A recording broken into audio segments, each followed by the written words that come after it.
রান্না হলো, খাবার টাবার রেডি করো। হ্যাঁ, রান্না হয়েছে। এই যে ভাত বাড়ছি। আজকে প্রচণ্ড রোদ, প্রচণ্ড রোদ। তো রান্না হয়ে গেছে, ভাত বাড়ছি। আজকের মেনুতে কি কি আছে?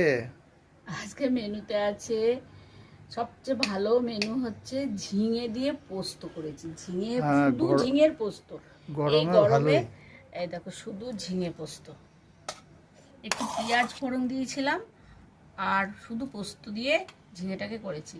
তো দারুণ, খেয়ে দেখো কেমন হয়েছে। আর এখানে আছে ঢ্যাঁড়স ভাজা, আলু সিদ্ধ, এখানে আছে তোমার হচ্ছে সোয়াবিনের কারি, আর আজকে আছে এই যে মাংস আছে। অনেক দিন পর মাংস হলো। নাও, দাও দাও, আর দেবো? এটা দেবো না, ঠিক না, আছে। দিয়ে খাও। বন্ধুরা, ভিডিওটা যদি ভালো লাগে তাহলে সাবস্ক্রাইব করে আমার পাশে থাকবে।